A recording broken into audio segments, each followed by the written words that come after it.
Mag-ipon, mga kapiksi, no? You are being encouraged na mag-ipon, mag-save, kumilos kahit na may mga competitors kayo sa paligid, no?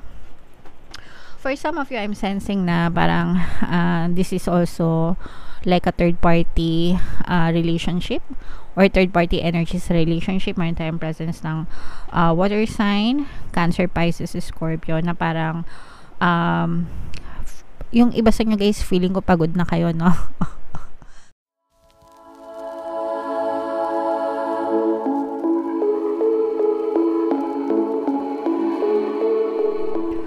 Hello guys, hello Taurus, welcome back to Pinay Pixie Tarot. Ang pamagat ng ating episode for tonight is Full Moon Kapalaran para ngayong August to September. Dalawa yung full moon natin ngayong August guys, yung isa nung August 1, tapos yung etong second full moon is sa katapusan ng August. So, etong reading na to ay para dun sa full moon ngayong katapusan ng August hanggang September, mga kapiksi. So, shuffle ko yung cards guys. Hanapin ko yung energy ng moon at saka yung energy ng Taurus.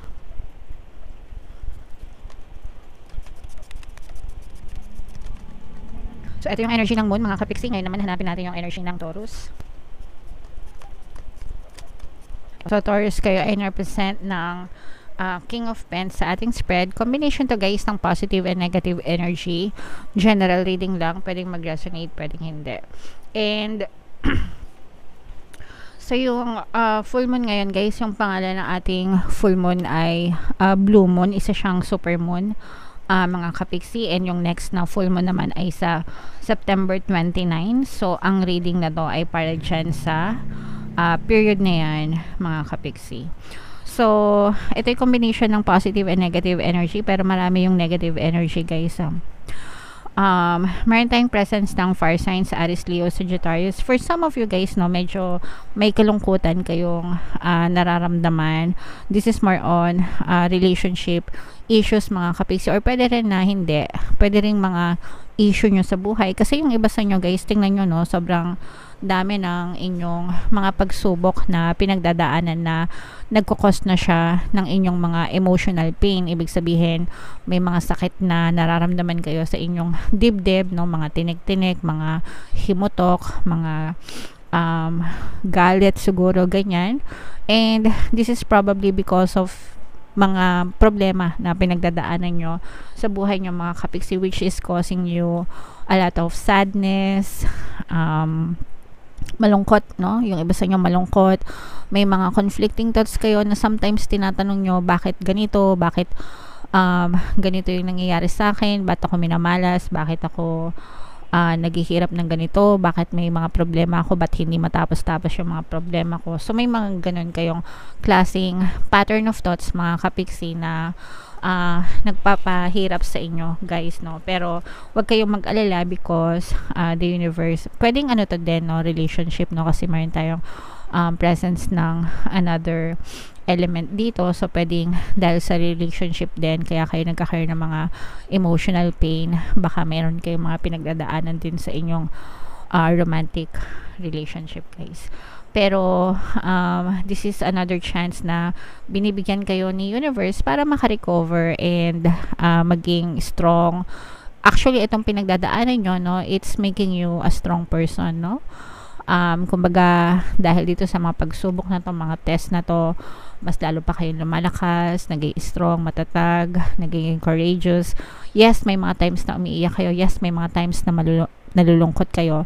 Pero pagkaiyak nyo, parang nalalabas nyo, and then parang nariring nyo ulit kayo na okay, magiging ma-okay din ako. And yun lang naman talaga guys, kasi lahat naman tayo may problema, no? Magkakaibang degree, magkakaibang level, magkakaibang category, 'di ba? Pero it's part of life guys. And 'di ba? Kumbaga sa school, 'di ba, si teacher bibigyan ka muna ng lesson, tapos ite-test ka para makita kung may natutunan ka. Sa totoong buhay, baliktad. Test muna, pagsubok, tsaka mo matututunan yung leksyon na kaakibot nung test. That's why nangyayari yung mga pagsubok sa buhay para makita natin yung mga matutunan natin, yung mga leksyon na hatid-hatid nun. So, in the end, kayo rin yung magbe-benefit yan, guys, no? Isipin nyo na lang na magiging beneficial din yan sa inyo para sa inyong growth and development and success in the future. So, kahit kung ano mang aspeto ng problema, wag kayong mag-alala. Malalampasan nyo din yan, no? And bibigyan kayo ng chance ni universe para makabangon ulit. Actually, parang feeling ko nga, parang initiation to ni universe para maging independent kayo, matuto kayong tumayo sa sarili nyong mga paa, mga kapiksi. And sabihin nyo lang palagi, no? This too shall pass. Lilipas din ito para talagang maging ma-okay din yung kabuhayan nyo, and every day in every way my life gets better and better. Comment down nyo yan, mga kapiksi, para talagang maging ma-okay kayo, guys. Mag-ipon, mga kapiksi, no? You are being encouraged na mag-ipon, mag-save, kumilos kahit na may mga competitors kayo sa paligid, no? For some of you, I'm sensing na parang this is also like a third party relationship or third party energies relationship. Mayroon tayong presence ng water sign, Cancer, Pisces, Scorpio, na parang yung iba sa inyo, guys, feeling ko pagod na kayo, no? Comment down below if naka-resonate kayo. Parang may third party sa relationship nyo, pero parang gusto nyo nang bumigay kasi pagod na rin kayo na makipaglaban or makipag-away dun sa person nyo, especially kung may third party. Kasi parang yung iba, binigyan nyo na ng chance, pero wala pa rin pinagbago yung person. Ang maganda nito, ang hindi masyadong maganda, guys, is ang hindi masyadong maganda is palagi nyo pa rin, nandun pa rin yung emotions nyo na may regrets, may pagsisisi, sana hindi na lang siya naging jowa ko, sana hindi ko na lang siya sinagot, yung mga ganun-ganun. Sana hindi na lang siya nag-asawa ko, yung mga ganun. I-let go nyo na yon, guys, no? Kasi tapos na yon, it's already in the past.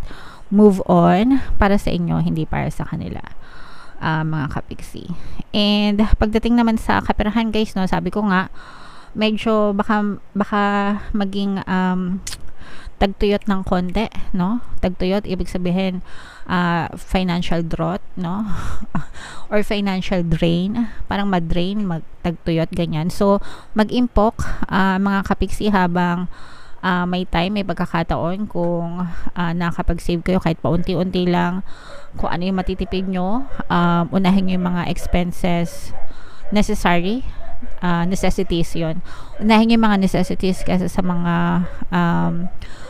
wants, no? Mag-save muna kasi parang I'm sensing na nakakaramdam ako ng konting financial drought or tagtuyot pagdating sa finances nyo. Pero wag kayong mag-alala, guys, kasi malapit naman na yung Bear months. So, syempre pag Bear months, maraming pera yung mga tao kasi may mga bonus sila. So, malalampasan nyo rin yan, mga kapiksi. Okay? Alright. So, comment down below, Taurus, if naka-resonate kayo dyan sa mga messages nyo. Tingnan natin yung additional na mensahe sa inyo, guys, gamit itong deck na to. Habang sinashuffle ko to, guys, panoorin nyo muna itong ating video regarding sa ating paano mag-manifest ng abundance video course. Alright, so mag-avail ka na ng course, kapiksi. Sobrang ganda talaga ng course na yan, and may mga promos and discounts din tayo. So, ito yung additional na message para sa inyo, guys. Be bold and make the first move, okay? So, ito yung card na ating nakuha para sa inyong additional message, guys. Attune to the moon, mga kapiksi. I am taking charge of my destiny, okay? Again, comment down below, guys. I am taking charge of my destiny. Ikaw talaga yung nagkikreate ng reality mo, mga kapiksi. Your reality, your 3D, your physical reality is a reflection of what's going on in your head. Ibig sabihin, kung ano yung nakikita mo sa 3D mo, sa physical reality mo, creation mo yan, kasi yan yung paulit-ulit na tumatakbo sa isip mo. So, kung negative or positive yung nakikita mo, ibig sabihin, yun yung dominant thoughts mo, mga kapiksi. Ang kagandahan dito, kung ayaw mo nung nakikita mo sa physical reality mo, pwede mo siyang baguhin by changing the pattern of your thoughts, okay? What does it mean, mga kapiksi? Kung, let's say for example, especially in this case, no, na talagang puro problema yung nakikita natin dito sa spread na to, pwede nyo baguhin yung pattern of thoughts nyo. Imbis na nagfo-focus kayo sa problema or mag-focus kayo sa problema, mag-focus kayo sa resulta or mag-focus kayo sa pagiging masaya, happy relationship, harmonious relationship. I-divert nyo yung attention nyo sa pagiging masaya, kalmado, di ba? And masagana. So, magsisimula sa inyo yung pattern of thoughts sa isip nyo. Kaya nga sabi, I'm taking charge of my destiny. Kasi ikaw yung nagtitake charge kung ano yung iisipin mo sa isipan mo. And kapag naging dominant na siya, ibig sabihin matimbang dominant, makakakita at makakita ka ng pagbabago sa iyong 3D or sa iyong physical reality. Okay? That's why ang nakalagay or ang mensahe is I'm taking charge of my destiny, kasi ikaw lang naman talaga yung in charge sa pattern of thoughts mo. Ikaw lang yung nag-iisip niyan. Okay? Alright. Comment down below guys if naintindihan nyo. Sana naintindihan nyo. Be bold and follow your heart and your emotions. Kung anong nasa puso mo, sundin mo. Okay? Ganun lang kasimple. Avoid recklessness or moving too fast. Huwag kayo masyadong magpadalos-dalos, mga kapiksi, sa mga pagdidesisyon, sa mga pagbibitaw ng salita, sa mga pagbibigay ng impormasyon, di ba? Make sure na palaging nag-iisip muna bago kumilos or magsalita. Kaya nga, di ba sabi, think before you click, think before you speak. Click kasi sa social media, di ba? Think before you speak. Mag-isip muna bago magbitaw ng mga salita, kasi baka mamaya mag-backfire sa inyo yan, mga kapiksi. Alright?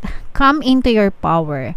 The time for action is now. Okay? So, ngayon yung best time para baguhin mo yung buhay mo. Ngayon yung best time to live the life that you want.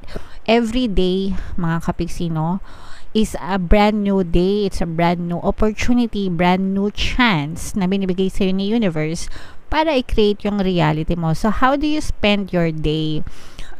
Ibig sabihin, paano mo pinapalipas yung isang buong araw mo, kapiksi, mula paggising mo hanggang pagtulog mo? Ano yung pattern of thoughts mo? Palagi ka na lang ba nagrereklamo? Palagi mo na lang bang tinitingnan yung mga kakulangan sa buhay mo? Kilos ka nga ng kilos, ang sipag-sipag mo naman, pero ano yung pattern of thoughts mo? I-analyze mo. Palagi ka ba nagrereklamo? Palagi ka bang hay nako, palagi ka bang bakit wala pa, bakit ganito, bakit ganyan? So, ikaw lang yung makasagot niyan kasi ikaw lang yung nag-iisip niyan, okay? Or do you spend your life na, ay, thank you kasi may sahod ako. Ay, thank you kasi ang gaan-gaan ng pakiramdam ko. Ay, thank you kasi may overtime ako. 'Di ba? Nakita nyo ba yung difference? Ang laki, 'di ba? So, that's how you should spend your day, by displaying gratitude, okay? And focusing on positive side of things. And the more na ginagawa nyo yun, guys, the more na positive din yung may experience nyo sa buhay. Alright? So, yeah. Yan ang mga messages para sa inyo, Taurus. Comment down below if naintindihan nyo and if naka-resonate kayo. Ito yung ating monthly Taroscope, guys, for September. Kung hindi nyo pa napapanood, panoorin nyo na. And ito naman yung ating success stories ng paano mag-manifest ng abundance video course. Thank you for liking, sharing, and subscribing, mga kapiksi, and see you again next time. I love you all, guys. Have a nice day. Bye-bye.